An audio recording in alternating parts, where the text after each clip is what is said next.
Buongiorno cari amici, benvenuti anche oggi nel canale del vostro Marietto Veneziano. Come avete visto e potuto leggere nel titolo, oggi parleremo di Non aprite la porta 2. Sì, c'è anche un altro proseguio. Visto che il primo racconto a fantasia vi è piaciuto, non ho, ho preso a palla al balzo per raccontarvi un altro bel racconto del vostro Marietto Veneziano. E qui torniamo sempre al 1969-70. Il vostro Marietto Veneziano era sempre un birichino, sempre da solo. E un bel giorno i suoi genitori adottivi gli dissero: oggi avremo un incontro, una covenant. Il Marietto Veneziano, che voi sapete era un po' birichino, sempre da solo, insomma dice: cos'è sta covenant? Cos'è questo incontro? Ebbene, i suoi genitori adottivi gli dissero: oggi ci incontreremo in cortile con altre persone che non conosci, però tu stai zitto, bello bello, buono buono, stai lì e ascolti. Quindi andammo giù in cortile, c'era mio papà e mia mamma, poi a sparpagliati arrivarono ancora una signora che non avevo mai visto in vita mia, un signore e quei due signori che ho già raccontato, biondi, con gli occhi azzurri e sempre ben vestiti. E ognuno arrivava con la sua tempistica. Devo dire che ce n'era uno che quando arrivava lo aspettavano tutti perché era proprio un Jerry Lewis, era proprio una molla, arrivava sempre in ritardo, sempre baldanzoso ed è sempre molto felice. Insomma, voi dovete pensare che erano gli anni in cui da 20 era finita la seconda guerra mondiale e queste persone, a parte quei due biondi con gli occhi azzurri e ben vestiti, erano personaggi, compresi i miei genitori, personaggi semplici, avevano visto molte cose brutte e tutto sommato erano anche un po' ignorantelli, però si riunivano in questo cortile e parlavano.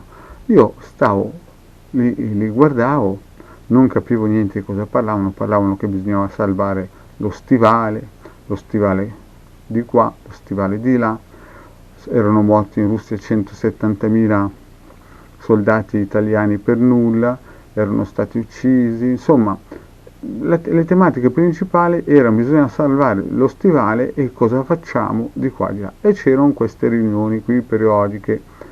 Io ci andavo per forza, poi a un certo punto non volevo più andarci perché avevo 5 anni.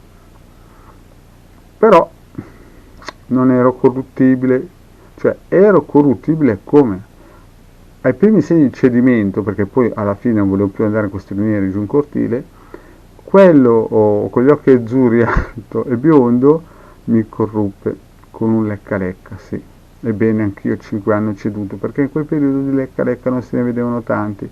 Però mi dissero: guarda, vieni con un lecca-lecca, ci si può anche a mettersi d'accordo. E alla fine, per potermi portare in queste riunioni in cui io stavo sempre lì in cerchio con loro mentre parlavano, ascoltavo queste litanie della serie: dobbiamo salvare lo stivale, cosa dobbiamo fare e via dicendo.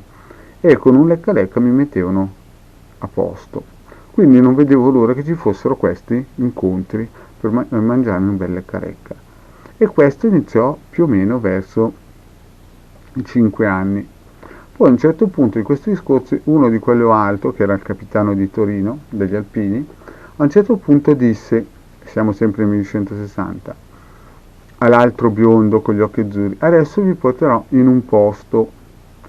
Io subito, quando ho sentito che li avrebbe portati in un posto a uno, cioè almeno a due di quelle persone del gruppo, io subito aprì le orecchie come Topo Gigio, perché pensai: chissà che bel posto. Insomma, si sente sempre parlare, almeno non mi annoio, vado là anch'io. E cosa successe? Bisogna dire anche una cosa, che era successo che mentre parlavamo alcune volte, il capitano degli Alpini di Torino diceva: ci stanno ascoltando, e a un certo punto succedeva che noi ci trovavamo a circa 6 metri di altezza, vedevo i nostri corpi sotto e pensavo di essere diventato un angioletto. Quindi capitava spesso che noi uscivamo in astrale, ma per me era una cosa normale, per il semplice fatto che vedevo che gli altri non si spaventavano a parlare, solo che i nostri corpi erano sotto e noi eravamo su a 5-6 metri. Ebbene, ritorno al discorso di prima. A un certo punto cosa successe? Successe che questo capitano degli alpini, verso i 5 anni, disse: adesso ti porto in un posto, ma ho paura che tu soffra per le cose che veda. A quell'altro signore con gli occhi azzurri, biondo, ben vestito. E infatti lo portò in quel posto sempre in astrale, e quando tornò era terrorizzato.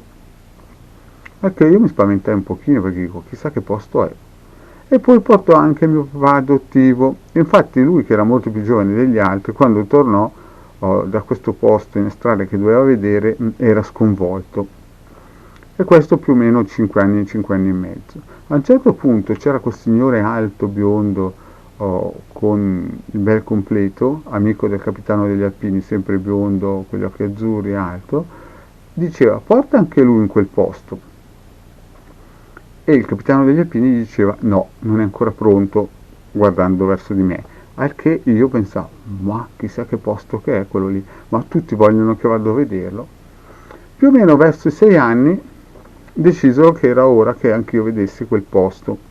A quel punto dovetti partire anch'io.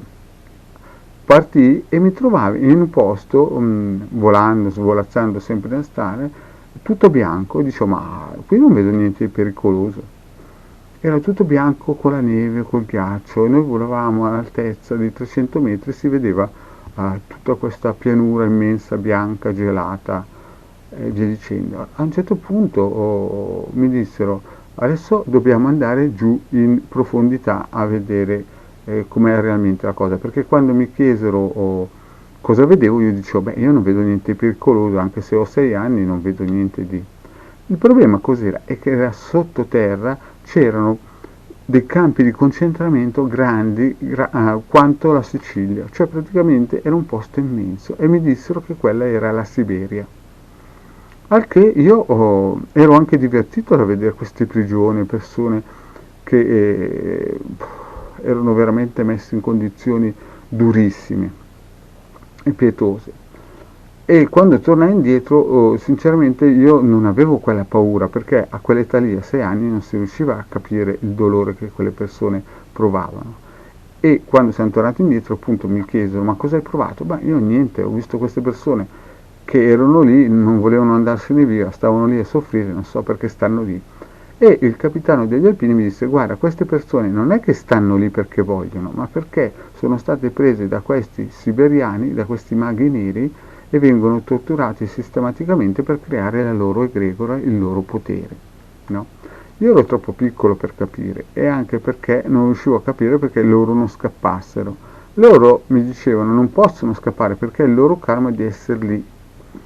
E io dicevo: ma come hanno fatto a catturarli? È perché mi hanno spiegato: quando nascono, visto che loro sanno che esiste la reincarnazione, se li vanno a prendere nei vari ospedali o nei vari posti dove nascono, e se li portano lì.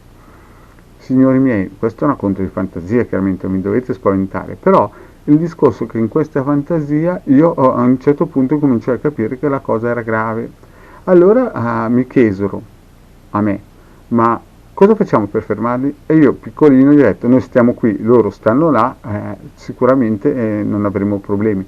Ma questo capitano con gli altri mi dissero: no, guarda che loro sono già qua, e impongono alle altre persone che stanno al governo di creare queste piccole prigioni sulle navi, sotto le banche, in posti dove praticamente la gente non vede, ma queste persone che tu hai visto prima, nella vita prima, erano papi, presidenti, ministri, persone ricchissime che questi siberiani o maghi neri vanno a prendere. A che io mi spaventai un pochissimo. Allora dissi: ma allora dobbiamo andare in guerra. Ecco perché il Führer o Napoleone è andato verso la Siberia, ha cercato di liberare e far smettere questo sistema. Al che loro mi dissero: il problema è che queste persone sono potentissime, ed essendo maghi neri sono avanti 300 anni di noi a livello militaristico, e quindi hanno delle armi e strutture fantascientifiche in confronto agli eserciti di questo mondo.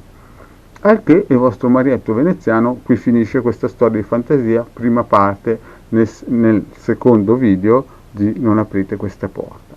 Bene, tesoro magico del re Salomone, ma sotto questo libro il vostro Marietto veneziano vi ha preparato un circuito che potete scaricare tranquillamente dal sito ilcapitano.altervista.org, che serve sempre a difendere la nostra Italietta. Qui vedete che c'è l'Italia, qui ci sono i due rombi emettitori che danno la possibilità di lanciare delle difese in caso che l'Italia venga attaccata. Quindi questo bellissimo circuito radionico di difesa dello stivale voi lo potete tranquillamente scaricare nel sito ilcapitano.altervista.org o nel gruppo di Facebook di Garda e Marietto Veneziano. Cari signori, anche oggi vi ho raccontato una piccola pillola di cosa c'è sotto la Siberia. Mi raccomando, dovete prenderla come un racconto di fantasia, però come vi ho già detto nella pillola dell'aristocrazia nera, là in Siberia c'è un gruppo che si chiamano Samardi o Sarmadi, che è pericolosissimo, però è sempre un racconto di fantasia. Io non ho detto niente, quindi se stai guardando questo video mi raccomando non andare in giro a raccontare che l'ho detto io. Comunque, ritornando al discorso, voi stampate questo bel foglio, questo bel circuito radionico di difesa dello stivale, e lo mettete in un posto sicuro che non venga rubato, magari sopra un armadio o dentro un cassetto, e lo tenete lì per tempi migliori. Grazie caro amici di aver seguito questa pillola, e vi chiedo, se non vi siete ancora iscritti al sito al canale di Hildegarda Marietto Veneziano, di farlo, che ci farebbe piacere. Grazie e alla prossima.